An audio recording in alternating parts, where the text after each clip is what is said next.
Salam guys yang terkasih di dalam Tuhan Yesus Kristus. Salam jumpa kembali dengan sumber artikel media Rohani Parakletos. Untuk pembacaan artikel rohani pada saat ini dengan judul Komunitas Baru Part 3, Revolusi dan Kasih. Dari antara komunitas manusia pada zaman itu yang teramat jahat dan keji, ternyata masih ada sisa satu keluarga yang mendapatkan kasih karunia Allah.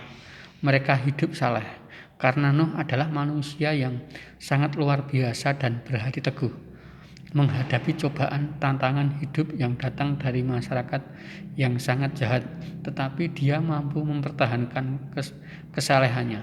Siapa Nuh itu? Nuh adalah pribadi yang benar dan tidak tercela dari antara orang-orang sezamannya. Mengapa ia hidup benar dan tidak tercela? Sebab dia hidup bergaul dengan Allah. Kata bergaul identik dengan interaksi atau saling mengenal dengan baik di antara keduanya. Kehidupannya yang bergaul dengan dia itu sangat mempengaruhi dalam kehidupannya dalam 3 hal. Antara lain, pola pikir, bertutur kata, dan pola kerja. Berdasarkan pola pikir, bertutur kata, dan pola laku seperti Allah, maka kehidupannya juga menjadi benar dan tidak ada cacat celah. Bergaul itu juga bersahabat, berkawan dengan dia. Bagaimana dengan kita, umat Allah di zaman ini? Apakah juga hidup bergaul, berinteraksi, dan berkawan dengannya atau tidak? Setelah melakukan semua itu, hidup kita juga sudah benar dan tidak bercela di antara orang-orang di zaman ini. Pada dasarnya, kejahatan pada zaman dulu ada, sekarang tetap ada, karena bermetamorfosa dengan kehidupan manusia. Di samping itu, dosa itu juga sifatnya turun-temurun dan bermanifesto dengan perkembangan zaman. Yang menjadi pertanyaan, apakah bergaul dengan Allah mampu mengcounter persoalan-persoalan hidup yang mendera dalam kehidupan kita, baik yang datang dari keinginan diri sendiri maupun yang datang dari orang lain? Dengan kata lain, tetapi hidup benar atau tidak tercela. Bergaul yang benar dengan dia yang membawa kita tetap hidup saleh dan kudus. Nuh mempunyai 1 istri, 3 orang anak laki-laki yang bernama Sem, Ham, dan Yafet, dan 3 orang menantu, sebab bumi telah rusak menurut pemandangannya, penuh dengan kekerasan. Manusia menjalankan hidup yang merusak, yang bertentangan dengan ketetapan Allah. Kata bumi telah rusak dan penuh dengan kekerasan. Jatuhnya Adam dan Hawa ke dalam dosa bukan hanya mempengaruhi kehidupan manusia, tetapi juga ciptaan Dia yang lainnya.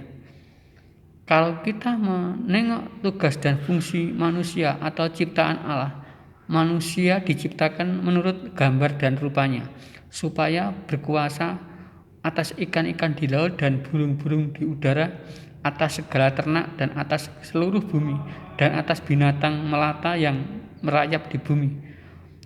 Manusia diciptakan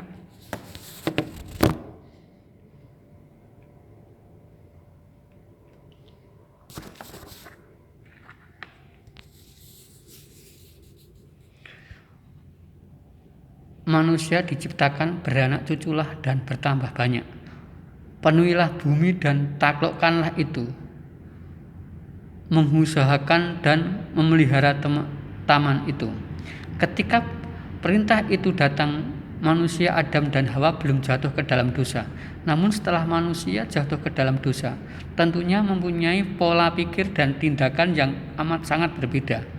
Ketika manusia belum jatuh ke dalam dosa, manusia berpikir dan bertindak benar karena bersumber dari Allah. Manusia berpikir, berucap, dan bertindak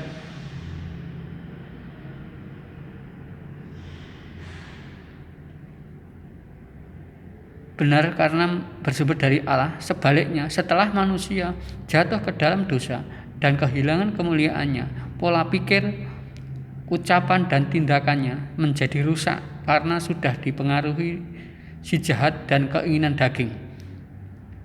Mengapa bumi ini menjadi rusak? Karena pengelola dan yang mendiami bumi ini sudah rusak. Pikiran dan imannya karena penuhi keinginan daging belaka.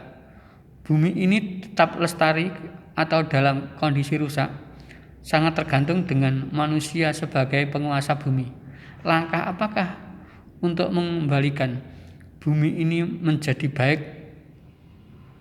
Pengelola dan penguasa bumi harus berperilaku atau memiliki iman dan pikiran dan tindakannya. Tetapi mampukah dengan realitas hidup yang demikian? Untuk saat ini telah terjadi kapitalisasi religiusitas dan degradasi iman serta kasih. Oleh karena itu, tanpa revolusi iman dan kasih sulit terwujud. Tetapi harus melakukan hal itu. Tanpa itu maka manusia tidak mampu untuk melakukannya.